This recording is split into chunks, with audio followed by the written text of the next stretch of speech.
Good evening, everybody. What a day. What a day. Welcome to Courtroom Insider. I'm Nate Eaton coming to you live from Phoenix, where Lori Vallow Daybell just hours ago was found guilty of conspiracy to commit the murder of her fourth husband, Charles Vallow. She showed no emotion as the verdict was read. She stipulated to having the aggravated portion part of the verdict completely waived so that no witnesses were called to try to tell the jury that this was an extremely dangerous, aggravated type of crime. She stipulated, and therefore she will now await sentencing, which will happen after Brandon Boudreaux's trial. She's also facing a conspiracy to commit murder for that particular case. So glad you're with me. We have so much to talk about tonight. Things are coming in by the minute. I have just received in the past 2 minutes a statement from Brandon Boudreaux himself. I will be reading that to you shortly.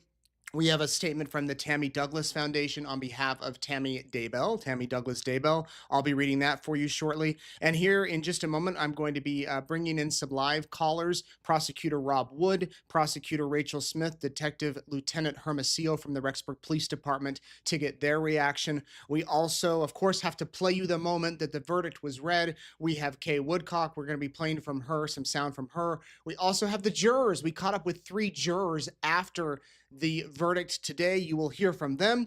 And we have your reaction. I asked all of you to chime in, and I'm going to be playing that for you. So a lot to talk about. Let us know where you're watching from. Let us know if you have any questions. We're going to get straight to it. I'm going to give Rob Wood a call here, the prosecutor with Madison County. For those of you not familiar with Mr. Wood, if you're brand new on this case, he is the one who originally filed the protective order to have Lori Vallow Daybell bring her kids back to Idaho. When she and Chad were in Hawaii in January of 2020, they had to figure out a way to get them into custody and somehow have them produce the children.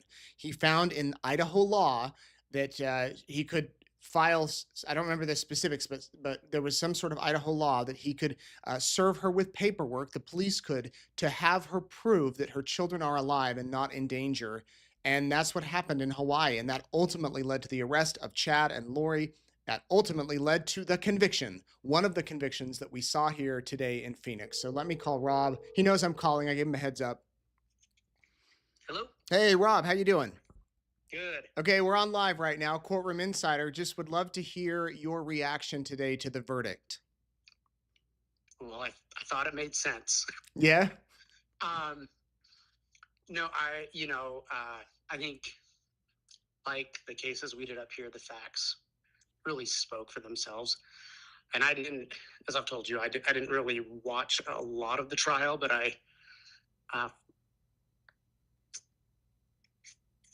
sorry about that. I followed up on listening to it or reading up on it, and yeah, it made sense to me. Any reaction from you when you saw Lori's non-reaction and the fact that she waived the aggravation part of the verdict? She had similar non-reaction at her trial in Boise, as I recall. Like, she didn't really react very heavily. I think she knew it was coming because she did it. Right. So yeah, I wasn't surprised by it. You said you didn't watch much of the trial. Is that for you were busy? You have no interest in it anymore because your part's done, or you just can't stomach it any longer, or a little bit of all of it? A little bit of all of it. Busy. I really don't like listening to her speak. It grates on me. So I think a lot. You still there? Yeah, I'm here. Yeah, sorry. Yeah, I think a lot of people feel the same way about hearing her speak. And we definitely heard more from her this trial than we ever have before because she, was cross-examining witnesses. All right.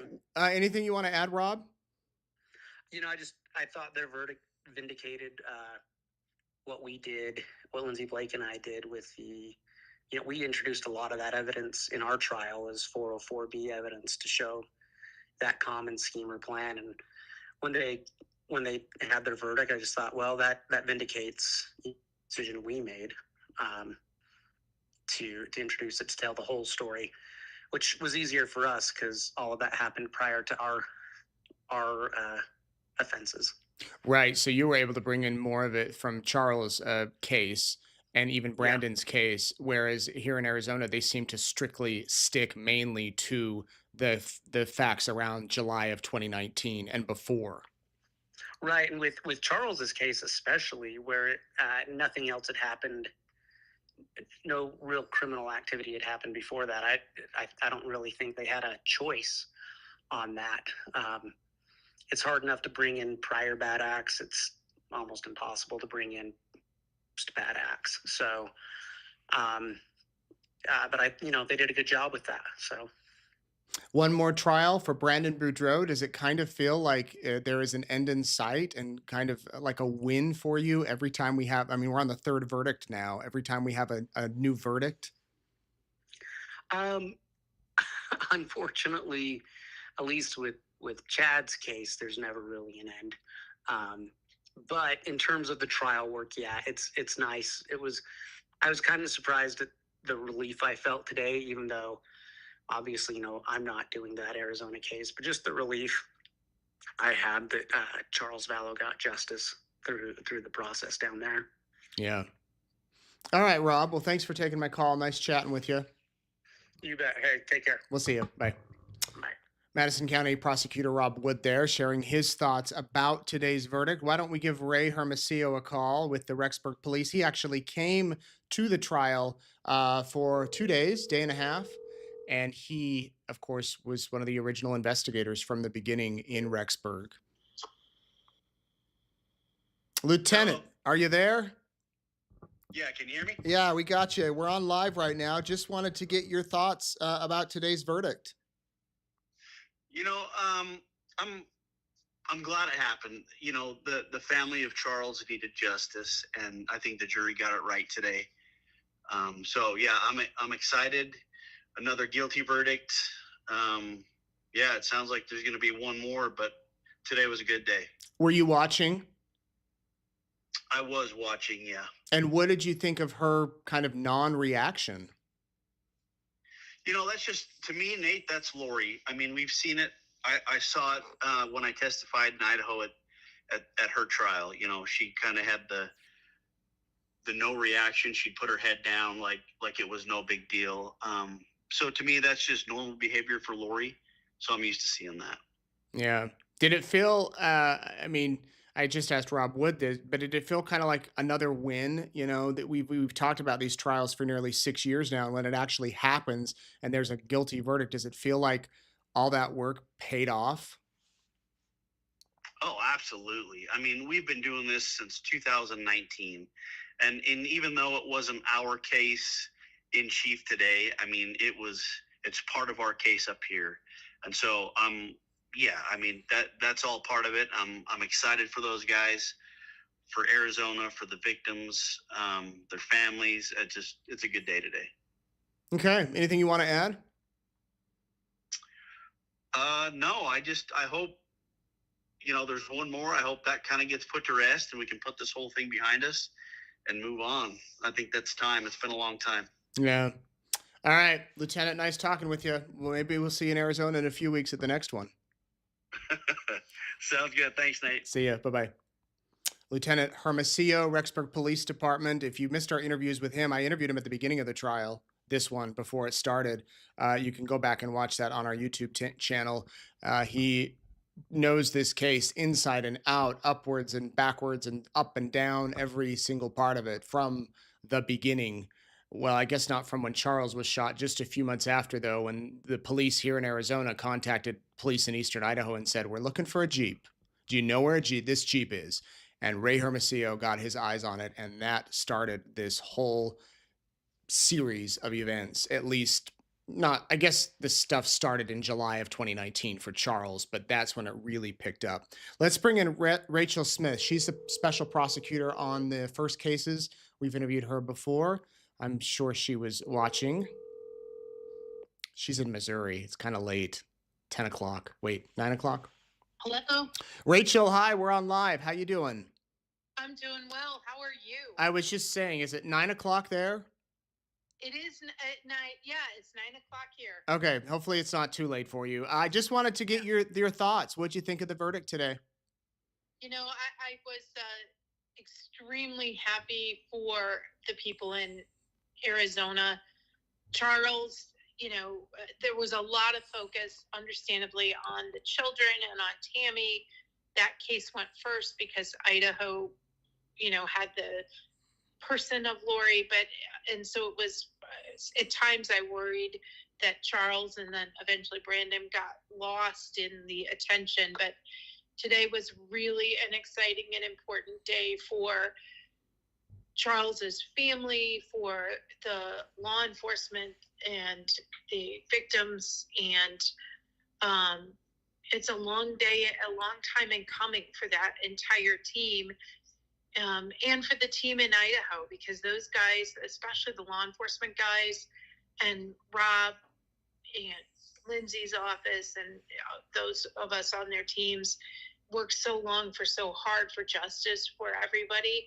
And Charles was always on our mind. So I think kudos to Maricopa for getting it done. And, here's hoping that Brandon gets his day in court and gets to be heard. Speaking of Brandon, I just barely got a statement from him that I'll read in a moment, talking about Charles and about a lot of the religious stuff that came into play here in this trial. I got to ask Rachel, I was sitting next to an AP reporter who's been in the courtroom while we waited for the verdict. He's reported for 33 years. He's covered hundreds of trials. He's their crime reporter. I mean, the biggest cases, he's been there. And I asked him, do you still get a buzz? That was my word off of it. He said, oh yeah. Oh yeah, every single verdict. I still get nervous. He said, even scared in a way, like an adrenaline rush. It's gotta be that way for a prosecutor, I would think, especially in a case like this that's been years, and then you have all of the media exposure. What are the feelings like for a prosecutor seconds before that verdict is read? It is terrifying and humbling, and it is, the case isn't about you, but there's such pressure to not fail for the victims, for the family, for law enforcement. It's the worst part of trying cases. So it's a huge, humbling responsibility. And I often will sit there and I'll put my head down and write, and it looks like I'm taking notes. I'm really just doing it so I don't shake. But then if a verdict comes back in your favor 10, 20 seconds later, that's got to be the best feeling in the world. Well, it's a little, yes, but I always have a delayed reaction. It's just a little letting it sit in, being very thankful. I always think I'm a person of faith. I always thank God, because in the end, it's not about the prosecution. It's not about the law enforcement. It never should be about the judge or even the jurors. It really needs to be about the person whose life was taken. And it's for me, I kind of pause and have to think about it. And then it's very happy and absolutely, but it's to me and many of the people I've been fortunate enough to practice with, is really humbling. Yeah. All right, Rachel, anything that you want to add? No, I'm very grateful, and you've done a great job covering this and making sure the public can understand. So kudos to you for hanging in there, and congratulations for following this through and putting the victims first. You're an example for people. Oh, you're very kind. And I have to say that Rachel has been a big help with legal stuff. Even today, trying to figure out this aggravating part of the verdict, which I've never seen before. It's kind of unique to Arizona, from what I understand. A lot of people say you hold that till sentencing, when you would present that at sentencing. But another twist today. So we got through that. And I imagine we'll be speaking again very soon, Rachel. Sure, absolutely. Thank you. Have a good night. We'll see you. Bye. I actually slept really, really well last night. She said, have a good sleep. I crashed yesterday. I want to read you the statement that just came in, a couple of statements. First of all, from the Tammy Daybell Douglas Foundation, the Tammy Douglas Foundation. Today, as the jury returned a guilty verdict in the murder of Charles Vallow, we feel a sense of relief and closure. Justice has been served. While no verdict can bring back those we have lost, this decision is a crucial step in honoring the memory of Charles, JJ, Tylee, and Tammy. We are deeply grateful to the investigators, prosecutors, court staff, and jurors who have worked tirelessly to uncover the truth and pursue accountability. We also want to thank the many people who have followed this trial, supported us with kind words, and stood with the victims' families throughout this long and difficult process. Our hearts are with Charles's family, friends, and loved ones. We stand with them today and every day. We will never forget Charles, JJ, Tylee, and Tammy. Their memories fuel our mission at the Tammy Douglas Daybell Foundation to help children find comfort, joy, and strength through books, just as Tammy did. And then this got cut off. I'm going to move this up so you all can see it. Just one moment here. Shoot. Together we will continue. Whoops. My apologies. I'm just going to scoot this up. Here we go. Together we will continue to turn tragedy into purpose and loss into legacy. That is from the Tammy Douglas Daybell Foundation. I want to read you the statement that I just received from Brandon Boudreaux and his family. This is sent from the Boudreaux family. He says, they say, in this trial, you have heard a lot about religion and some about scripture. As we just celebrated the Easter holiday, these New Testament scriptures came to mind. Matthew 7:17 through 20. Even so, every good tree bringeth forth good fruit, but a corrupt tree bringeth forth evil fruit. A good tree cannot bring forth evil fruit, neither can a corrupt tree bring forth good fruit. Every tree that bringeth not forth good fruit is hewn down and cast into the fire. Wherefore by their fruits ye shall know them. John 15:5 through 6. I am the vine, ye are the branches. He that abideth in me, and I in him, the same bringeth forth much fruit. For without me ye can do nothing. If a man abideth in me, he is cast forth as a branch and is withered, and men gather them and cast them into the fire, and they are burned. Continuing from Brandon Boudreaux and his family. These past few weeks, a group of strangers listened to the information available from a terrible day in which Charles Vallow lost his life.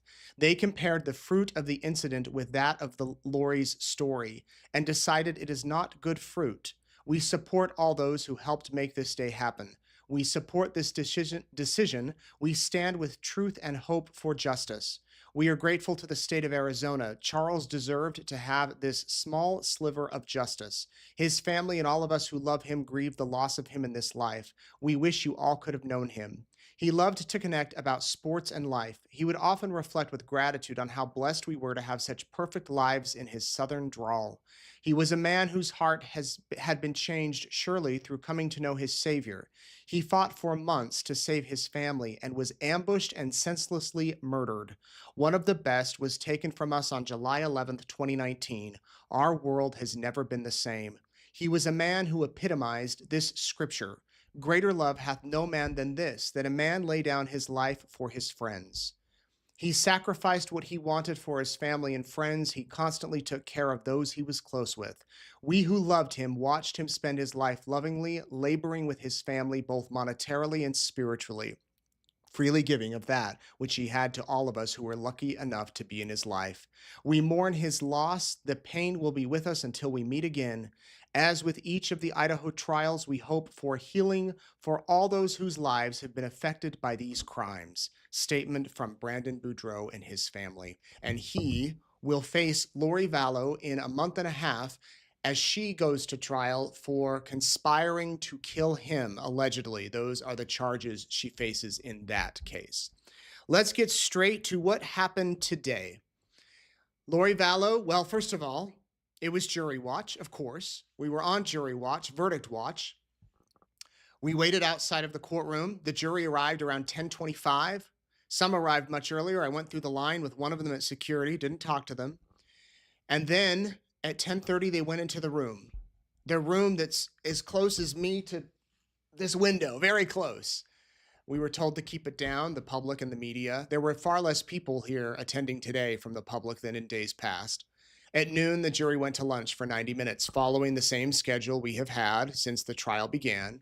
At 1:30, they met up again in the jury room. And then it was shortly before 3 o'clock that we got word that they had reached a verdict and that it would be read in the next hour. We were led into the courtroom about 15 minutes later. All the media sat on the back row. Every media seat was packed. The public sat there. Lori was brought in wearing her pantsuit and violet shirt. Kay Woodcock came in. The defense advisory councils came in. The prosecution came in. And outside of the presence of the jury, the judge addressed Lori, and this is what he said. The parties are present. The jury's not present. We were informed about 45 minutes ago that the jury has reached a verdict. In the event that the verdict is not guilty, this trial will conclude. In the event that there is a guilty verdict, we need to move on to an aggravation phase immediately after the reading of that verdict. I've given the parties proposed aggravating circumstances, instructions, and proposed verdict form. The state and the defense both have a chance to review those. Yes, Your Honor. Are there any additions or corrections from the state? No, Your Honor. How about from the defense? The defense did email my staff requesting an additional paragraph. The defendant is not required to testify or produce evidence of any kind. The defendant's decision not to testify or produce evidence is not evidence of any aggravating factor, which I did include in the bottom third of page 3. Given that, are there any additions or corrections?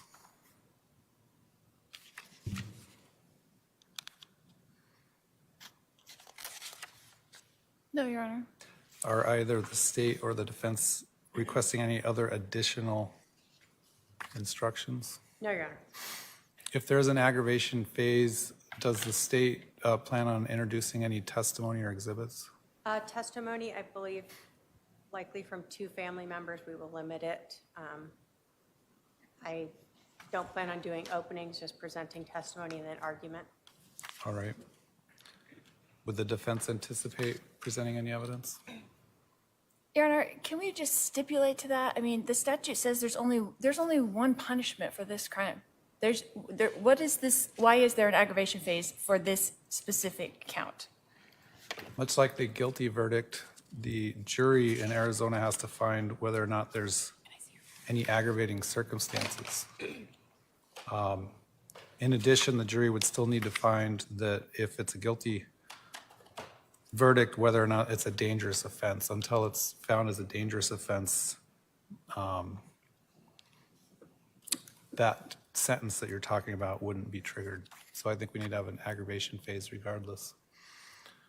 So would you plan on presenting any testimony or evidence in the aggravation phase if there is an aggravation phase? No, but could I just stipulate to it or not? That's my question. You can stipulate to aggravation and you can stipulate to whether or not it's a dangerous offense, but I think you should probably wait until we read the verdict to do that. So I guess it will, depending on what the verdict is, we may take another break. So Lori did not want to hear the witnesses, who I imagine would have been Kay Woodcock, maybe Jerry Vallow, maybe Brandon Boudreaux. She knew that 2 witnesses were going to talk. As I mentioned earlier, it's a little bit different in Arizona. She wasn't going to be sentenced today. In many cases, in many states, you wait until sentencing, and that's when the prosecution or the defense would argue for that. And the prosecution could argue that there were aggravating factors in the crime, that it was a brutal murder, that he was ambushed, that whatever they wanted to say. Instead, that is done in Arizona in front of the jury to say there were aggravating factors, and then the judge can consider that for his sentence. After that, there is a short recess, and then Lori Vallow Daybell, for the second time, learned her fate. Well, at least her verdict. All right, the jury is present. Please be seated. Do we have a 4-person? Who's the 4-person? Yes, Has the jury reached a verdict? yes, we have. I'm going to ask you to hand that to my courtroom assistant.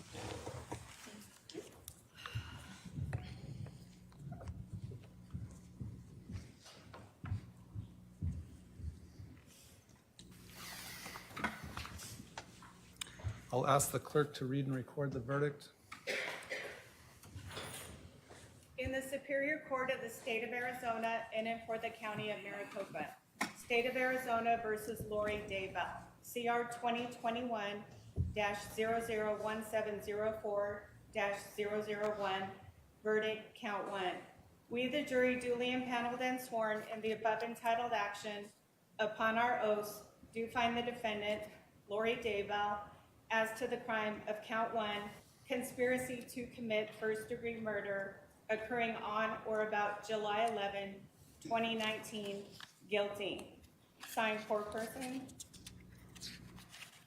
Is this your true verdict? So say you one and all. Yes. On the court's own motion, I'll go ahead and ask the clerk to poll the jury. Juror number 1, is this your true verdict? Yes. Juror number 2, is this your true verdict? Yes. Juror number 6, is this your true verdict? Yes. Juror number 7, is this your true verdict? Yes. Juror number 8, is this your true verdict? Yes. Juror number 9, is this your true verdict? Yes. Juror number 10, is this your true verdict? Yes. Juror number 11, is this your true verdict? Yes. Juror number 12, is this your true verdict? Yes. Juror number 13, is this your true verdict? Yes. Juror number 15, is this your true verdict? Yes. Juror number 16, is this your true verdict? Yes. Thank you.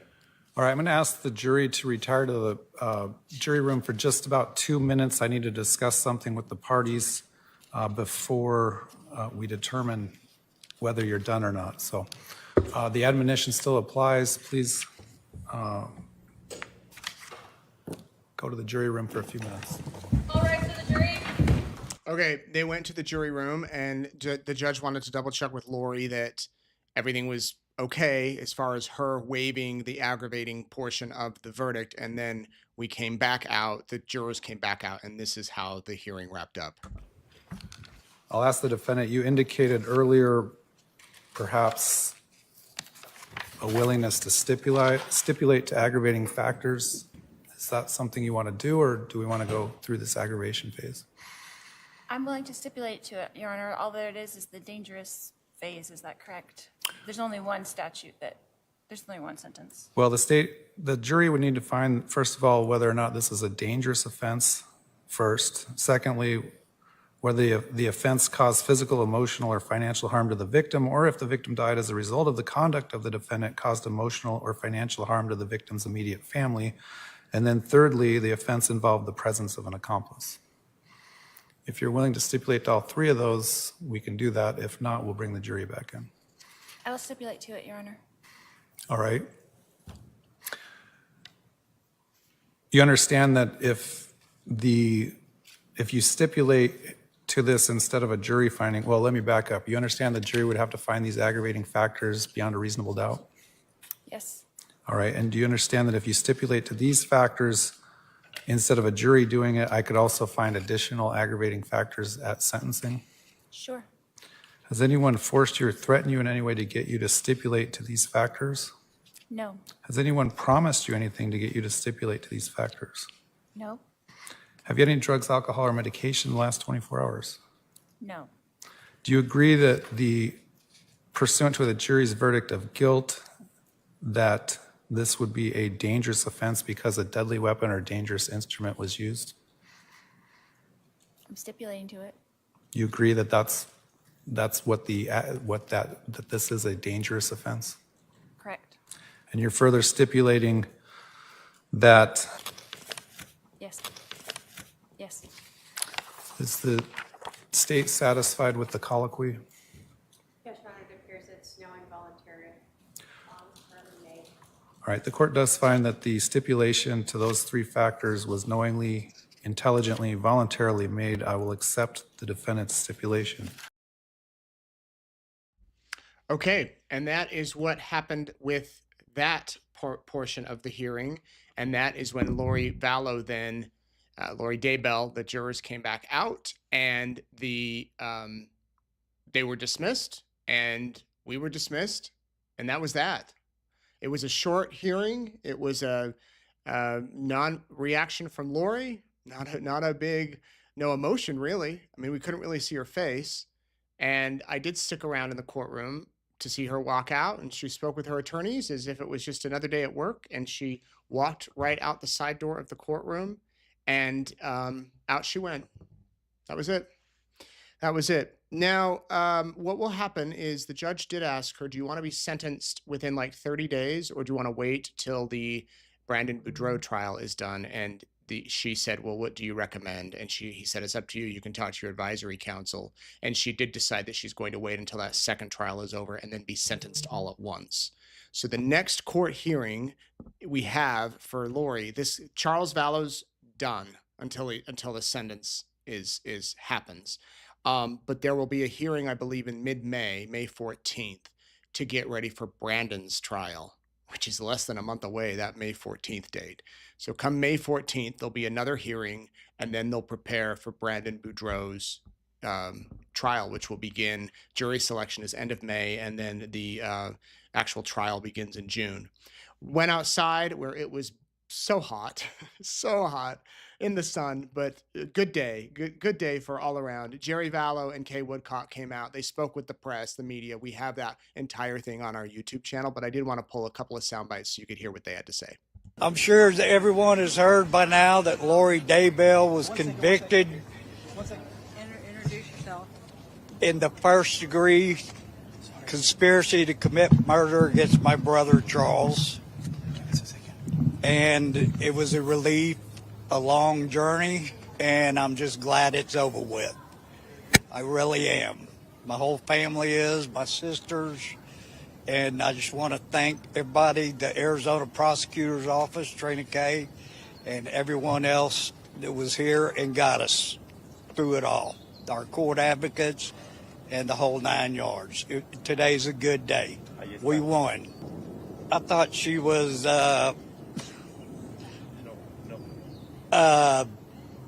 kind of a smarty pants, not real. I don't know what word I'm looking for. I know which one I would use. Right. I know which one I would use, but so anyway. What did you think of her lawyering skills? I thought she sucked. You think she did herself any favors by being her own attorney? Probably not. I'm sure the first day into the trial, she wished she would have had an attorney. You think? A real attorney. Right. I just saw the back of her head too. I couldn't see anything, and she didn't. A lot of times during court, she'd shake her head no when she didn't agree with something being said, or she would just shake her head no, and she didn't shake her head no. So I guess that means she really did do it. She seemed to... I'm grateful. I mean, hey, the Lord put this, gave us. Well, this was thrust upon us, and our lives just went into like a tornado for a long time, and then getting to say things in the first two trials, and then getting to speak about Charles finally, because he's been so silent. And I mean, it's just been silent where he's at. I know people thought we forgot about him, and no way, and but law enforcement never stopped. Like Lori said, they didn't stop, because I was right there behind with law enforcement here in Arizona, talking and saying, what's going on now? Tell me. I was in contact with them nonstop. So I knew at some point, it was going to happen, and then all the other stuff, and, I'm just glad I'm just glad this is done. Now we just have to get justice for Brandon. That baby talk she does, that baby voice, she needs to lose that, man.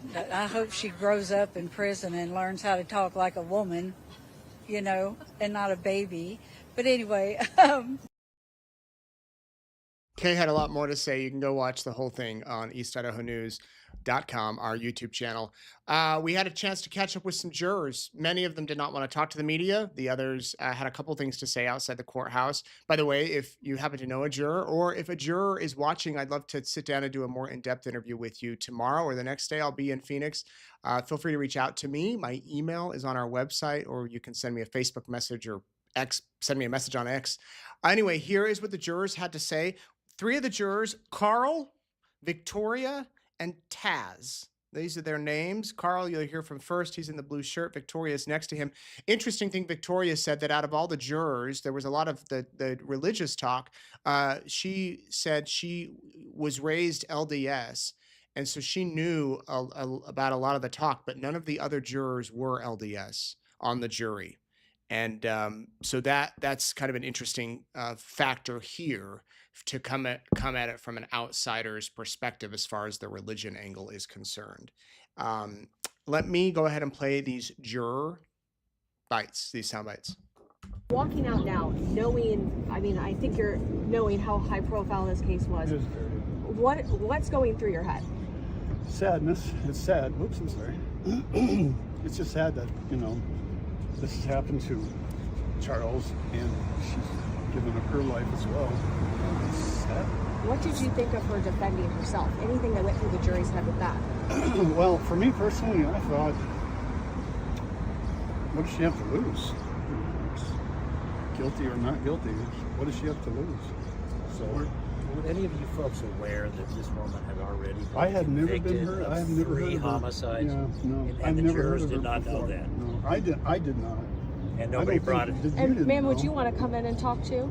Do you want to say anything? Just because there's a lot of backstory here, and this woman had already been convicted of 3 homicides, and they obviously didn't want you folks to know that. Nobody knew that during your deliberations. No. Is that correct?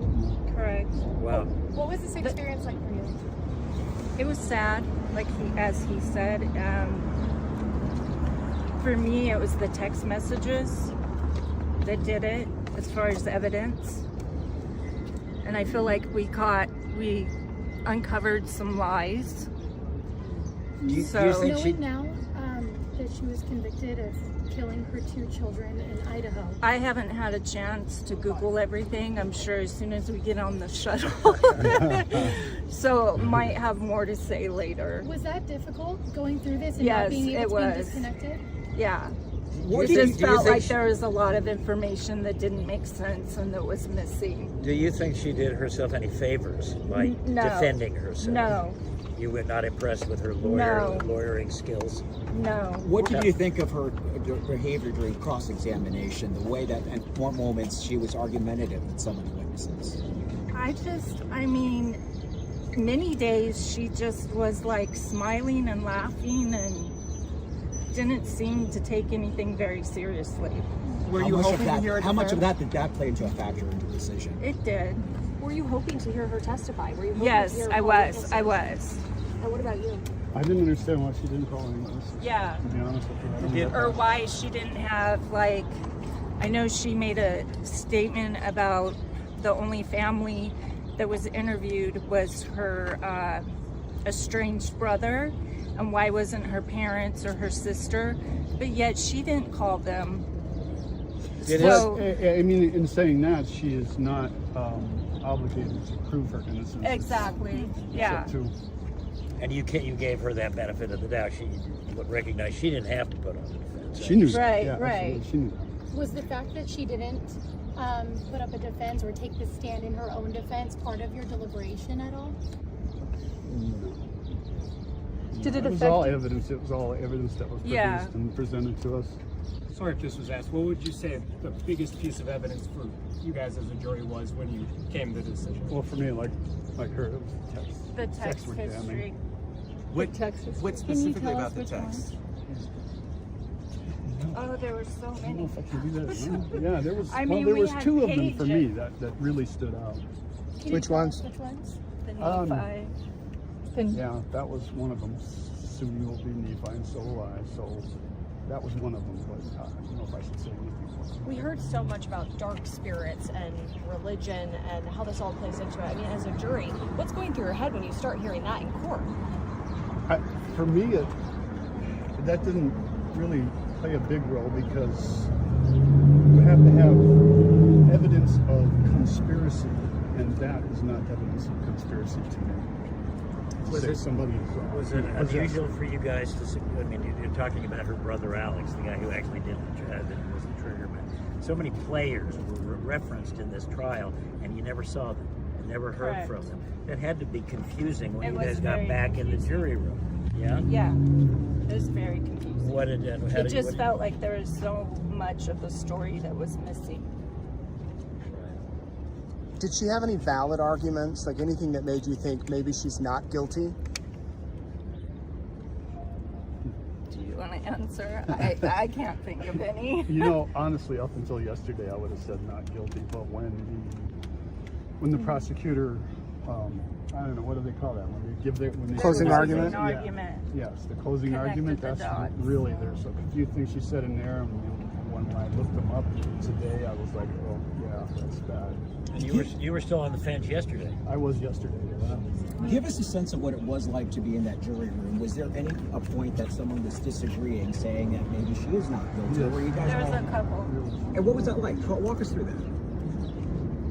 It's just a matter of, adults working things out and going through all the evidence and figuring out, what we thought, what we were going to come to an agreement with. To learn now that everyone that was in that house that day, minus Daybell, is all not with us anymore, is dead or has been killed. I mean, what is that like to hear as jurors walking out? Sad. Like, I kept wanting to hear from Tylee. I was going to ask, is anybody wondering why Tylee wasn't testifying? Yes. You were. Did you ever ask the judge why aren't they here? Or No. And the one witness that really got to me was hearing Kay. I was holding back my emotions. Okay, Woodcock. One of the What it biggest was like in that factors room. in your decision today. One of the biggest factors was probably when we were sitting there, whenever they would ask a question about the Mormon stuff and all that, she would just kind of look at us and smile and smirk. So it kind of gave it away for a lot of it, just kind of didn't really care. What were those conversations like in the jury room? I mean, going back and forth when everyone was deliberating. Can you kind of put us inside that room with you?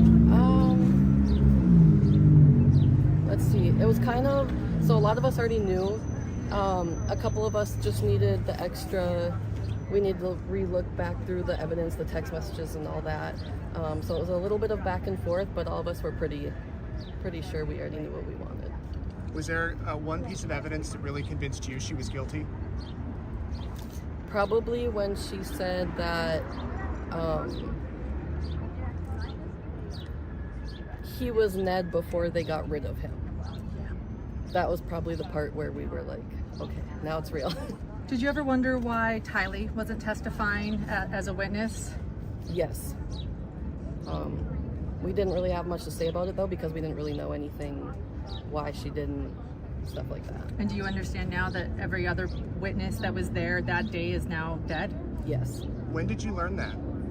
At the end, when we first were walking out, everyone was talking about it, and we got told to look up her previous stuff so that we were aware. And in that jury room, this woman's been convicted of 3 homicides. Mm-hmm. You guys didn't know that. We did not. None of you guys knew that. Correct. Yeah. Wow. Yep.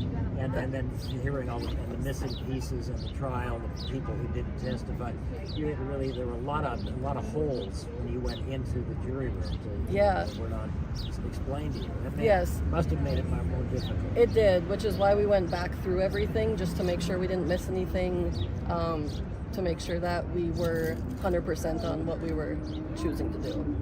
Was there anything that made you think she might not be guilty?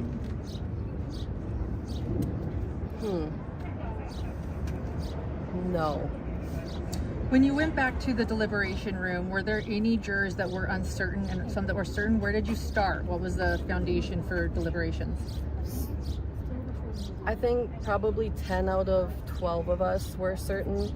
The other 2, we helped them go back to what they needed to learn to kind of make up their mind. And then, we just kind of went from there. Did you guys look at any additional evidence once you were back there? Because I know that not all of the evidence was presented in court, and they said there was additional. Lori asked you to watch the entire interview, for example, and Yes. Trina Kay invited you to do the same. Did you guys do any of that? That was actually one of the first things we did, because what we saw was only clippets, and going back through it, it was actually kind of the whole interview that was like that. She asked us to watch the whole thing, but the whole thing was pretty much those clippets, other than her laughing, smiling about, she was kind of just at peace. Like, she was just sitting there, her legs were crossed, she was sitting all the way up on the seat with no shoes on, just her legs were crossed like she was in her own home. Lori made a big deal out of being called nonchalant or calm throughout the entire trial. Didn't think it was really fair. Was that something that affected you guys, her calmness or nonchalantness? Yes. Being that calm when everything happened, it's not something that you would normally be calm about. You'd expect to be sad, asking how your brother's doing, since he was the one that got injured during it too. She didn't do any of that. She already knew it happened, and she just went with it like that. Did you want her to testify? I guess, I don't know. Yes, seeing Charles's sister's reaction when they did say she pled guilty was really relieving. It made all of us feel really good that they got justice. Can we get your first and last name? Natasha Smith. Natasha Smith. Also known as Tosh Reed Tucker, though. Tosh Reed Tucker? Yes. Can you spell that? TASS, and then my last name is Reed Tucker, REED-Tucker. Do you plan to go watch a bunch of stuff about this case now, or are you? Yes. Yeah. I believe we're told that there's a Netflix documentary, and you can basically just Google it, everything will pop up. So that's probably what I'm gonna do when I get home. You're gonna die. Yeah. Yeah, And you really didn't know anything about this case coming on as a juror? No, and I told my grandma that I got requested for jury, and she asked if I know anything about it. I told her the name, and her jaw dropped. Like, I was supposed to know who she was. Like, she thought it was insane that I didn't know what was happening, but I just moved here 2 years ago as of March, so I didn't really know anything to begin with, but my grandma did, and she thought I was just crazy for not knowing. Where'd you live previously? Minnesota. And so your grandmother was able to keep a tight lip on things? She did, yes, she did. Fun discussion with her Yeah, and I actually see her tonight too, because my mom just flew in from Minnesota, so I'm gonna go see them after this, and we're probably gonna watch everything. We'll have a lot to talk about. Yeah. There you go. If you weren't able to hear all those, or you were having buffering issues with the internet, I've posted all those interviews on our East Idaho News YouTube channel, so you can go check those out if you want to watch them again. And again, if you are watching any of the jurors who I did not meet today, or I know some of you told me you didn't want to talk, that's fine. But if you are interested in sitting down for a more in-depth interview, or you know someone who served on the jury, I'd love to talk to you. Also, Kay Woodcock would like to talk with you as well. She reached out and asked if I would pass that word along to any potential jurors. Imagine the conversation tonight, and the fact that they were walking out of that room, and after they had reached a verdict, and someone said, "Look it up," and they're Googling, and they're like, "What?" So there will probably be a lot of people watching Dateline over the next few weeks and months. I asked for you when I was live this afternoon to send me your reaction shots in 10 seconds or less. And I said that as 24,000 people were watching our YouTube channel. Thank you, by the way. And I got flooded with responses. I wasn't able to pull them all down in time for tonight. I think I'll save some for tomorrow. But I wanted to show you some of your reactions. I thought about asking you to record your reaction as it came out, as the verdict came out. I didn't have time to do that, though. But here is what you from all over the world said when you learned that Lori Vallow Daybell is guilty. I've not watched these, by the way, so I hope it's I don't know what you're gonna say. I downloaded all the videos that I could and put them on my program, and now I'm gonna play them out for you. So your reaction, in fact, I might even turn on my little button and watch live with you. You ready? Here we go. All right, Laura's guilty. She's guilty, guilty, guilty. We all knew it. Rest in peace, Charles. Guilty. You are guilty again. Hi, Nate. It's been a long road coming, but I'm glad that Lori got what she deserves. One more to go. Let's do it. I am truly grateful for the jurors. Thank you. I'm so glad we finally got justice for Charles. And then we only have one more trial, and then it's bye-bye, Lori, and we forget you. The evidence shows nobody will ever want to eat green chili chicken enchiladas for the rest of their life. And that is a tragedy.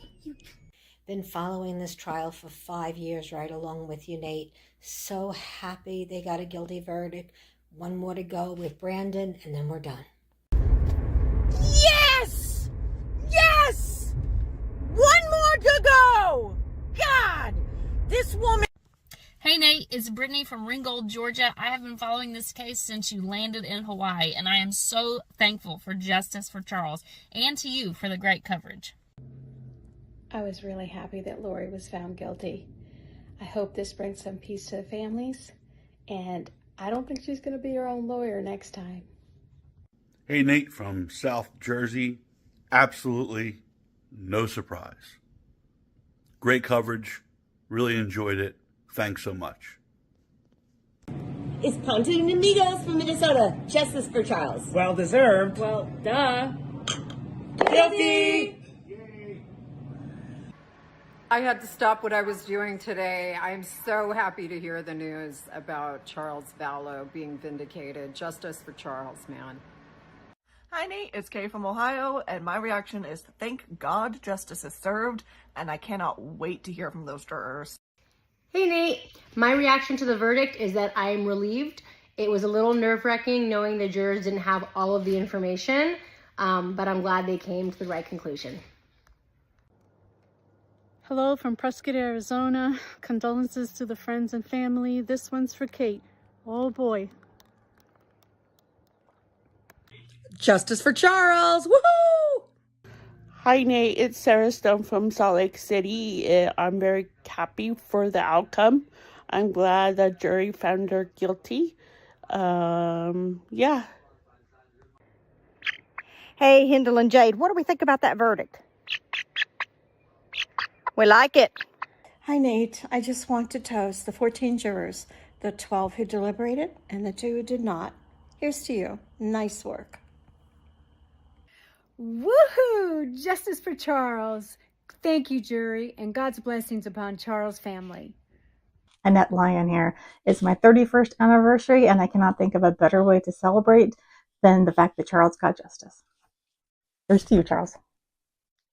Hey Nate, no surprise in the verdict, but if you need any proof, you're the definitive source in anything Daybell. The live update feed crashed during the verdict.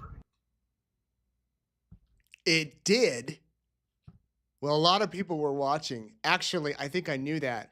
Our website, we had more traffic today than I think any other day, but hopefully if you refreshed, it worked.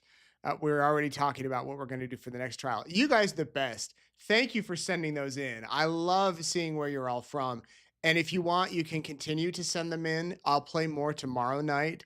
And also, but you got to keep it to 10 seconds. Anything over 10, I cut because we don't want anybody rambling. Only I get to ramble. You can do your own Courtroom Insider and ramble. You're the best, though. Thank you for sending those in, and you have some great reactions. I love the creative ones. Yeah, you're the best. I can't thank you enough for sending those to me. I want to share my thoughts a little bit tonight about. I learned a lot about Charles during this trial. I think I knew everybody in this case. Because I heard a lot about JJ and Tylee, felt a connection to them because I have children. They were missing. The focus was on them.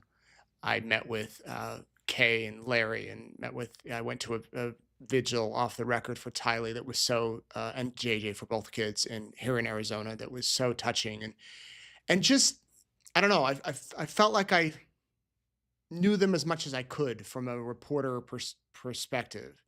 And then I got to know Tammy Daybell's family, her siblings and parents. They're wonderful, wonderful people. They invited me into their home on a summer afternoon in 2020. We were in the midst of the pandemic and we had never met. And I went down there for an off the record meeting, and they had Coca-Cola. They knew I loved Coca-Cola. We had cookies. And we sat around the front room and they just talked. And Tammy's parents were so delightful. Her mom, just such good people. And so I felt I got to know Tammy. And then we heard from her friends during her trial in Idaho that worked with her and what she liked to do. And we saw photos of her. So I feel like I knew them, and I've gotten to know, I knew them as much as I could, having never met them. And I've gotten to know Brandon over the years. We've talked off the record, and I met his beautiful, wonderful wife today. And we've talked, and I've gotten to know so many of the families around their families. And I just never, I mean, I felt like I knew Charles, but not that I like knew him as much as the other people. But during the trial, I feel like we got to know him a bit more through the texts that were sent.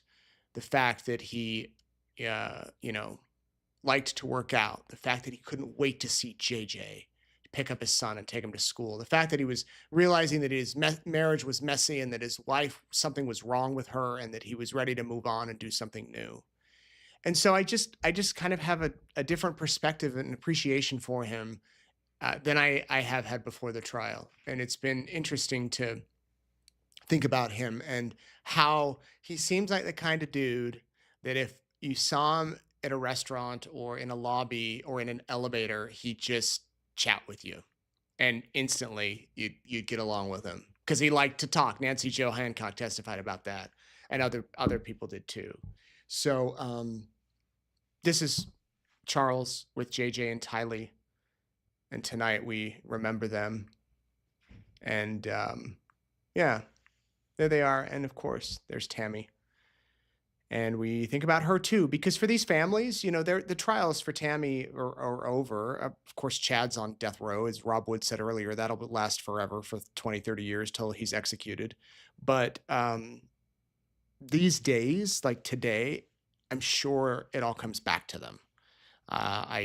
All the emotions and everything, it comes back. It's all brought back again. Even though it's a good day for them, for justice, and for them and their victims and their families, it still just comes back to them. And so it's got to be difficult too. It's got to be happy and sad. So tonight we remember Tammy, we remember Charles, we remember JJ, we remember Tylee and their families who have been through so much. And of course, in a few weeks, as we've mentioned, we'll be talking about Brandon and what he went through as his life was spared. And he is here now.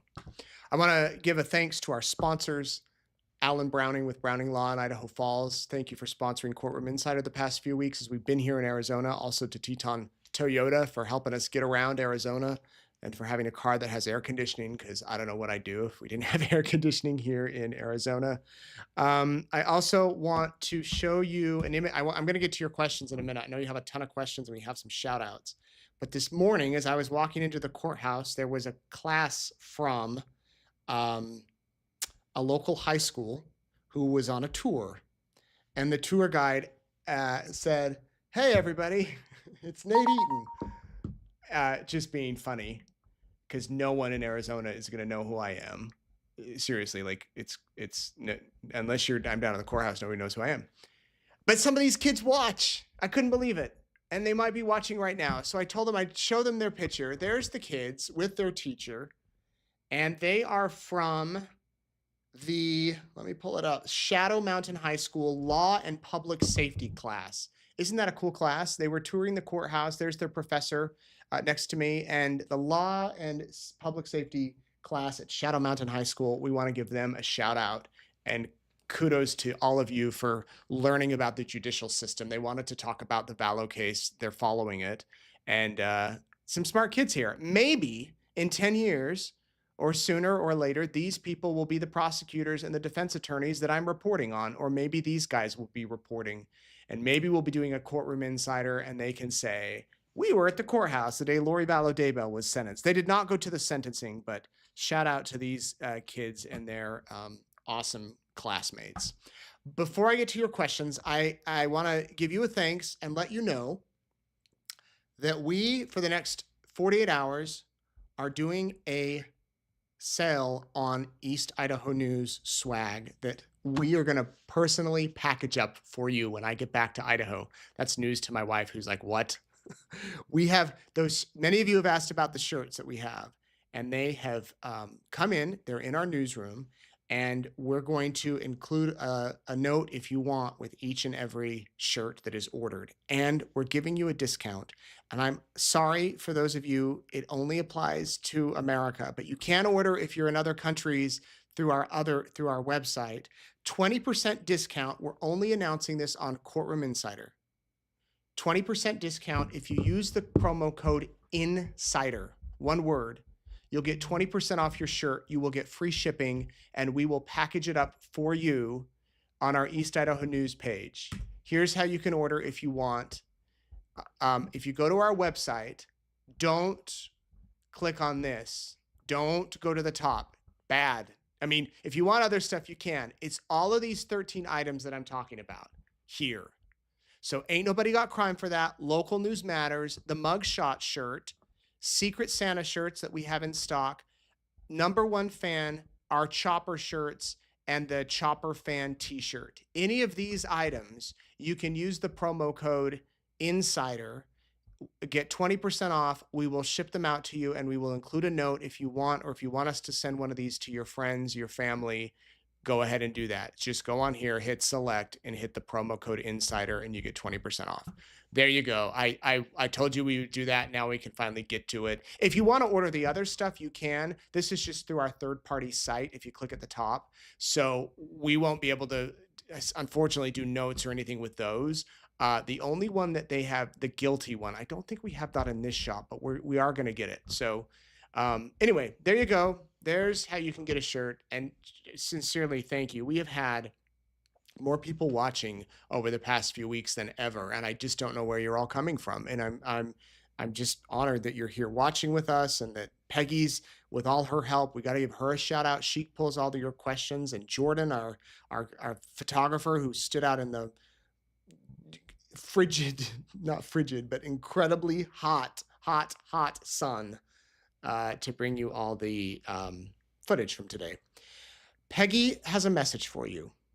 I want to shout out all of you. You have been such great viewers, and in a way, we have become like family. Thank you for making my job easier. I will miss our time together. Stay safe and stay well. That's nice, Peggy. Thank you. We will be back tomorrow for Courtroom Insider. There's no court tomorrow, so we're going to have nothing streaming during the day. Maybe Jordan, many of you have been watching me and Jordan do our videos as we drive to and from the courthouse. And I said to Jordan, maybe we should do that once a week. Jordan and Nate go on a drive, and we find a place and we try a dessert or something, and we bring you with us. I don't know, that would be the most boring video ever, but we've thought about it. So Peggy, I want to shout out Nanny Joe. Thank you very much, Nanny Joe. She says, go to dinner on us, me and Jordan. We have people watching in Australia, Weber, Idaho. Where's Weber, Idaho? I don't know if I've heard of Weber. I've heard of Weezer. Sweden, Boston, where the Karen Reed trial started. If you're ready to trial hop, you can head over to that one. Coastal region of Georgia, Vermont, Northeast Scotland, Gulf Coast, Texas, and Holland. Amazing. Thank you all. Questions? I watched from North Carolina. Have you ever tallied where everyone is watching Courtroom Insider from? The data could make a fun graphic or slogan on a t-shirt. Something like 18 countries in all 50 states watch East Idaho News. I bet there's many countries and states represented. It would be fun to see how many countries you've reached. That is a great idea. Just amazing idea, but I just don't know how we would do it. That would be a lot of work. If any of you know of a digital program, it'd be cool if we had a site that you could go in and type where you're watching from, and then it lights up on a map, and then everybody could see it. I'm sure there's something like that out there. That would be awesome. Danny says, were there any texts between Lori and Charles? Yes, there were, when Charles confronted her about the affair. I don't know if they went into detail on that in this trial, though. And she wrote back and said, oh, they did a little bit. She said, they're my friends. They're not your friends. Tammy won't believe you. Leave chat alone or whatever. So there were those texts. And then there was a lot more back and forth. The witness did not read all of them, but they did discuss them, and they were given to the jury. Does the jury know that they didn't play Charles's interview because it's considered hearsay because he's not alive to testify? No, and they might not even know that. They probably don't even know that there was an earlier encounter with the police. They might now, tonight, or over the next few weeks, but they probably have no idea that the police were called months earlier, that Charles said Lori's losing her mind, that he's Ned Schneider, all that. They probably didn't know until now, and now they know, or will know. Walter and Debbie, today after the verdict, Lori stipulated to aggravation and danger in the aggravation phase. That meant there was no more witness testimony from Kay Woodcock or other family members. When Lori, one second. When Lori is sentenced, will the victims present impact statements? Great questions. Yes. Had Lori not stipulated to that, Kay would have said a few words. So would other family members. Trina said there was going to be 2 and they were going to keep it limited to what they said. However, during the sentencing, there will be a sentence portion where Kay will read what she wants to say, a victim impact statement. And there will be, somebody's at the door. Should I get it? One moment. We'll see who's here.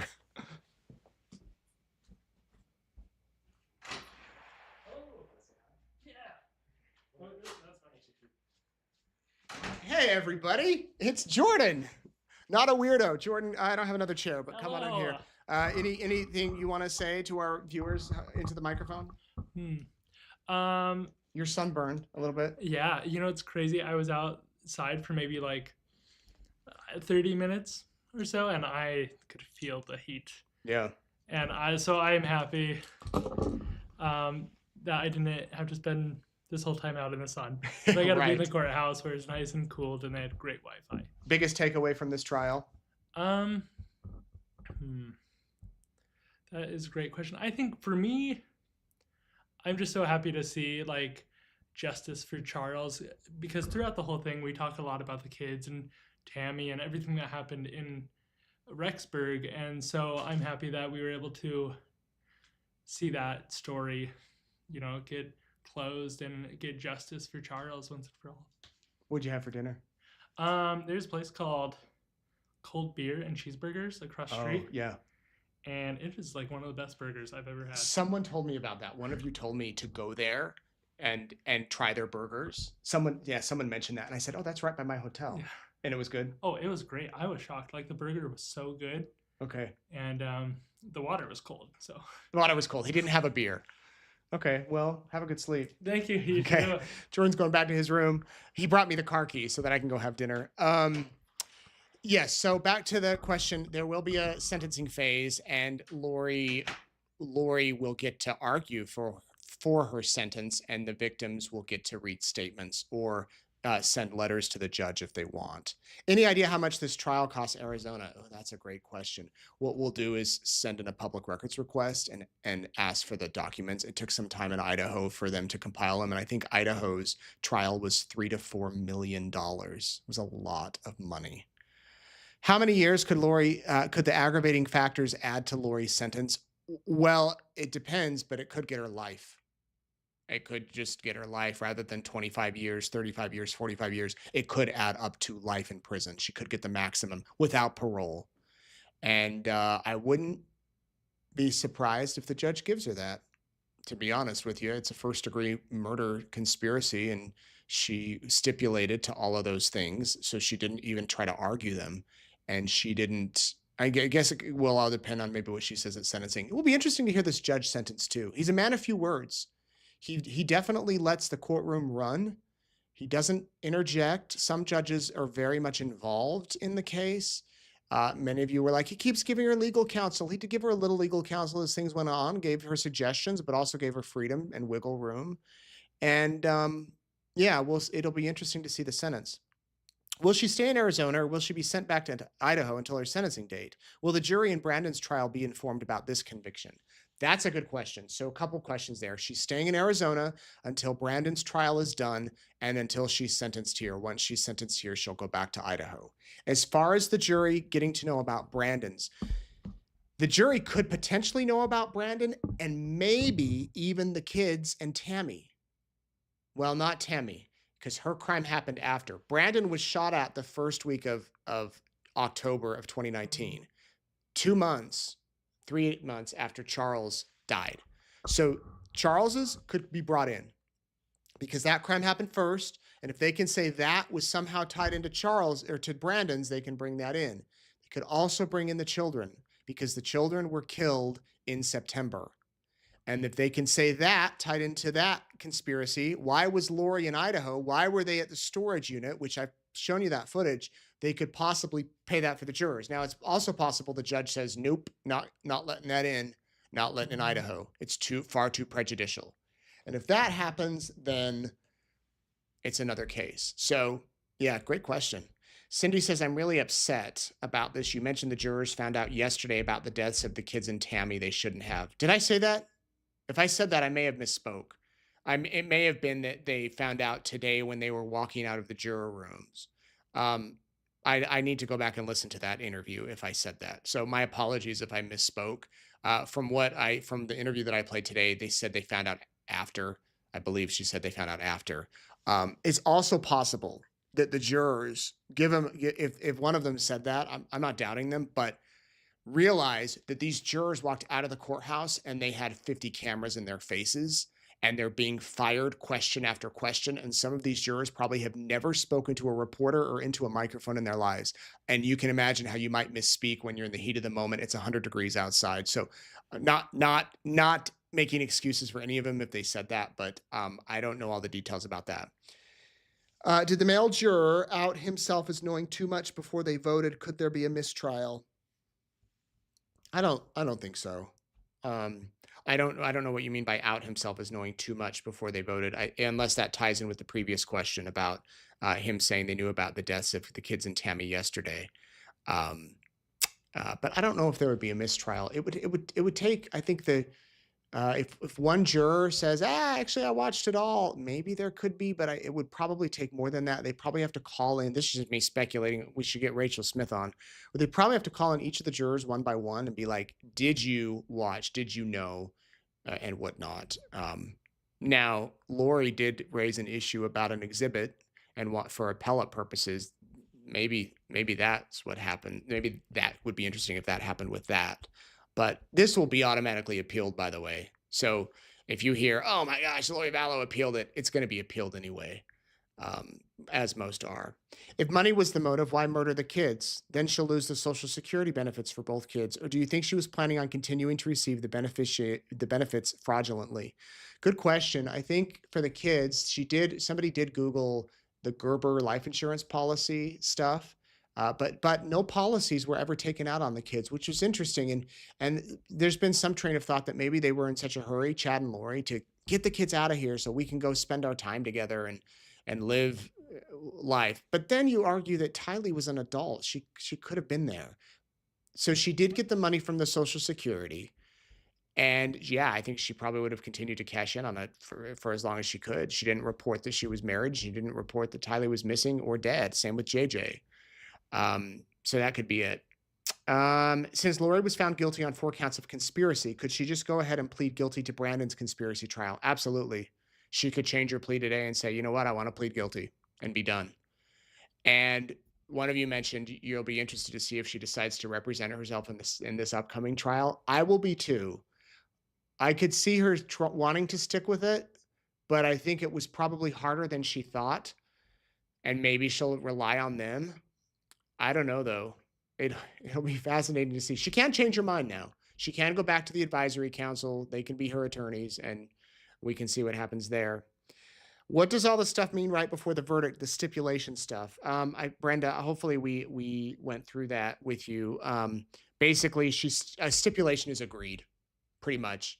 Okay, they're going to put these witnesses on the stand. They're going to say this, this, this. Can I just stipulate and say, okay, I did it. Save us time. Save somebody on the witness stand. Save the jury hearing all of this. And that's what she did. She said, I agree to it. Who will Lori's lawyer be for the next trial? Well, it might be Lori Vallow Daybell herself. We'll have to see. And then, yeah, we'll see. Okay, I think that's it. Oh my word. We just sold 50 shirts. Are you kidding me? We're going to be busy when we get back. Thank you all very much for buying these shirts. Thank you all for watching Courtroom Insider. As I said, I'm going to be back tomorrow night, staying in Phoenix a few days. My goal tomorrow is to hit the ground and get some interviews done. I've requested several. I don't have any confirmed. So I might come back on tomorrow and say, sorry, I've got nothing, or I might come on and have 12 hours of content. I'm hoping for the latter, although I don't know if I want to work 12 hours tomorrow, but I'll do it for you. I would do it for you.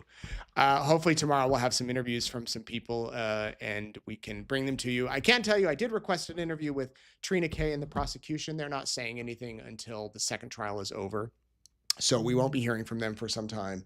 And we'll see if anybody else has any interview suggestions. If you missed anything today, the juror interviews, you want to go watch that, go to our YouTube channel. They're on there.